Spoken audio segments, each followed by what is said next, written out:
Un château comme salle de classe, c'est plutôt inhabituel, mais pas pour les 155 élèves de l'école des Armoises de Aulnoy-sur-Seille. Un vestige lorrain des temps médiévaux réaménagé depuis 1999 accueille 7 classes de maternelle et primaire. Classé au monument historique, le château allie désormais utilité et patrimoine, un puits d'histoire fabuleux pour une école. Fréquemment, c'est exploité aussi, notamment en histoire de l'art ou autre, où on profite du cadre et du lieu. Et les élèves se rendent bien compte qu'ils sont vraiment dans un endroit un peu spécial et ils l'apprécient. Les enfants sont extrêmement motivés en venant. Ils disent tous on va à l'école au château. Pour eux, c'est vraiment une fierté. On le voit bien, on le sent bien. Ils sont heureux de venir. Et c'est vrai que je crois que c'est un cas pratiquement unique, sûr dans la région. Un sentiment largement partagé par les enfants.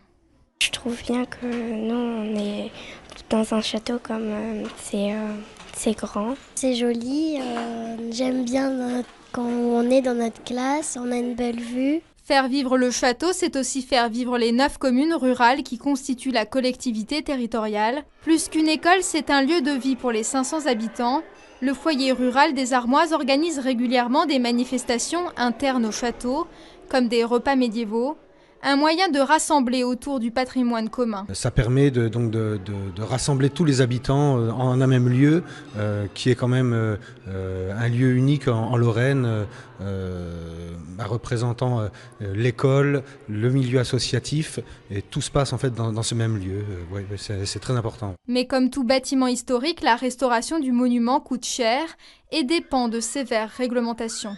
Tout type de travaux qui vont être organisés dans ce site, on devra automatiquement passer par un accord des bâtiments historiques. Il y a des gros travaux qui vont intervenir à partir de cet été, puisqu'il y a une réfection de la toiture totale qui va être faite en 4 tranches pour un montant d'un peu plus de 2 millions d'euros. Là, tout a été organisé par les Bâtiments de France, l'architecte des Bâtiments de France.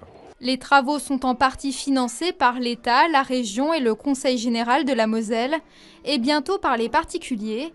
Une convention de souscription publique et de mécénat a été récemment signée avec la Fondation du patrimoine, autorisant les dons en faveur du château.